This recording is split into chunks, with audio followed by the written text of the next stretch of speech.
I can't believe it. I just finished second place in the A main at the Mini Nationals in the 1RC Asphalt Late Model class. And all I did was 2 changes to this ready-to-run car. How's it going, everyone? Great here with RC Driver. And yeah, I had an awesome time at the Mini Nationals, ran a bunch of classes, and even threw this car into the oval crowd and did pretty well. Now, to be completely fair, there was only 4 of us running the class, but I wasn't actually planning on running. One of the guys saw me bring this up and said, hey, you should drive with us. And I went out, practiced for just 10 laps, and made a couple tweaks. I'll let you know what that is in a minute. But first, let's check out the car. These things are pretty awesome. I had a bunch of people come up to me during the race asking me how I like driving it, and they heard themselves that these cars are awesome. And they truly are. For just pulling this thing out of the box, it's really impressive on how well it hooked up. So what you get with this kit is pretty much everything. You do get everything, actually. So you get the assembled car, as you see it here. You do have to go throw the decals on, and they give you a bunch of different number decals and some sponsored decals and lines that you could throw on the body to customize it, make it your own. And there's a couple little decal companies out there that offer realistic graphics for this if you want to go that route. But really cool looking car. We'll get closer to that in just a second. You get the Fly Sky radio system, which is 2.4 gig. This is actually one of their decent ready-to-run radio systems.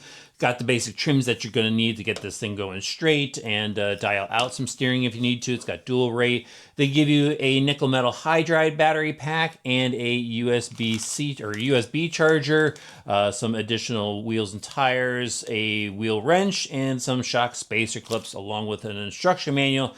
Oh, and AA battery. So yeah, pretty much ready to go. All I did to this was I went and got a LiPo battery for it. Guys are running a 400 milliamp LiPo pack with a JST connector on it. So that was one change that I made to it. I'm going to hold off on the other change, but first up, I want to go over the car itself. So the Mini Late Model Asphalt body, available in 3 different versions. You get black, red, you can see there on the box, and it looks like a clear version is offered as well. It's designed to look like an Asphalt Late Model. Sloped hood in the front, so you got a lot of downforce, spoiler in the back, open windows too that cut out straight from the factory, held on with screws, which is pretty cool. You don't have to worry about body clips. I actually never took the body off until I got here to the workbench, so I could show you underneath the hood, which you'll see in a second. But down to the driver figure in here, roll cage, window net. It gives you a scale looking Asphalt Late model car, which is so cool. And then they've got Hoosier tires. What's special about these tires, they do have a little bit of texture to them, so they hook up on multiple surfaces. And the other tweak that I did to this car was I added a little bit of glue to the outside front edge of the tire, just because when I was going into the corners, it was hooking and rolling, and just adding that little bead of glue on the outside gave it a little bit of slide and got this car dialed in perfect. That's all I did to this thing. So underneath, you've got a full roll cage style chassis like a real car. I mean, they made this thing as realistic as possible. I mean, you're not even going to really look under here, but you got all of the scale detail. They've got independent front suspension with small shocks. The suspension arms look realistic, and then you get to the rear axle. It's got a 3-link setup with shocks, and again, you got preload clips if you need to tune it for some reason. All ball bearings in the axle and in the front wheels, so you don't even have to worry about that. Again, electronics are installed too, so you've got a Fly Sky radio system, you got an 8700 kV brushless motor, and then the speed controller is located over here on the side. Servo up front, direct link, like paint cars usually have, and yeah, this thing is just really cool for the price. I'll actually put the price down in the video description, so it's got the latest price there, but they offer a number of different oval cars.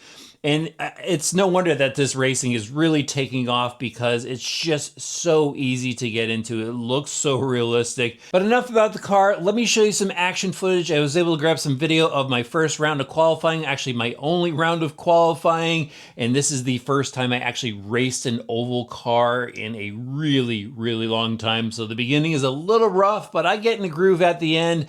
Check it out. At the end of the video, if you got to grab one of these for yourself, I have links in the video description. Here we go. Still waiting for our top qualifier in person.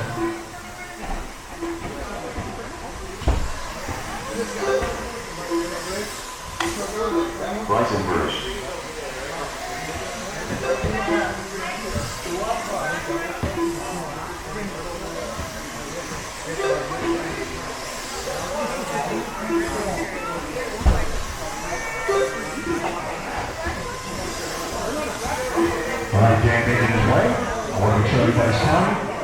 I need to know Marshall to join Chris over in the center. Can I get one more Marshall over in the center?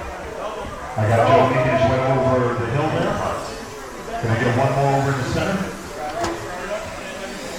Can I get one more Marshall? Maybe volunteer. Help Chris out in the center here. Let's get coverage, guys. Let's get maximum coverage. Appreciate you guys.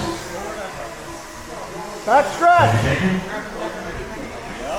9 minutes left. The top drivers are dead low with a 38 lap 4 and 3.1 pace. Garrett with 1. With a 37 lap 4 0.6 pace. And Brandon Clark with a 37 lap 4 5.9 pace. Marshall, stay sharp. Drivers still up. It's in. At the top. Go right. Pat. Bradley. Brady. Aaron.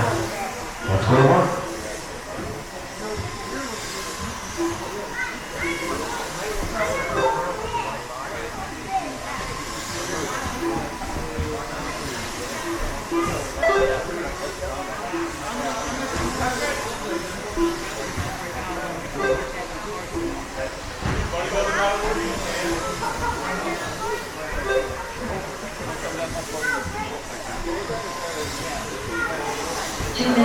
Two minutes 1 second.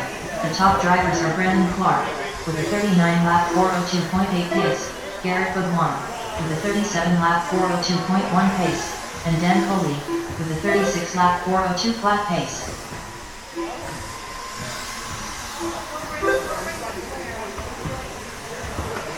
After 1 minute, the top drivers are Bryson Burch with a 16 lap 507.1 pace, Pat Matt Cheese with a 16 lap 510.4 pace, and Daniel Hines with a 16 lap 513.8 pace.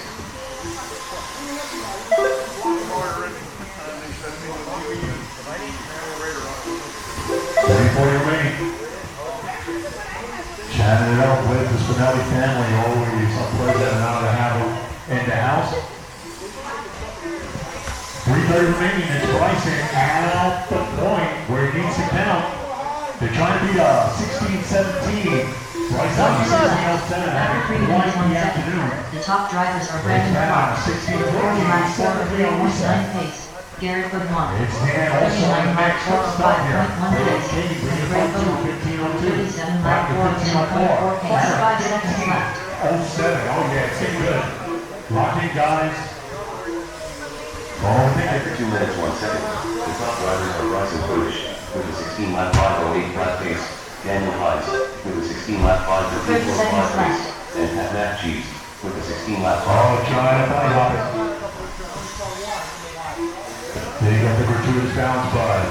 He is locked in. Good stuff, good stuff. 15 Pat seconds Matt left. Cheese in the house. Good go. Find yourself in that number 2 spot. He's about 2/10 of a second behind your leader. So Dan and Pat on reset. That thing you heard from the oval portion. We got 2:15 remaining on the master Brandon clock. Clark Guys, done with lock 40 in. lap 403.3 result. Dan Coley done with 36 lap As they're 402.3 closing result. out the oval Greg Vogel portion. done If with they have 38 one more lap race. 403.9 result. Good stuff. This program Derek will go on LeBlanc done nicely with as we're 38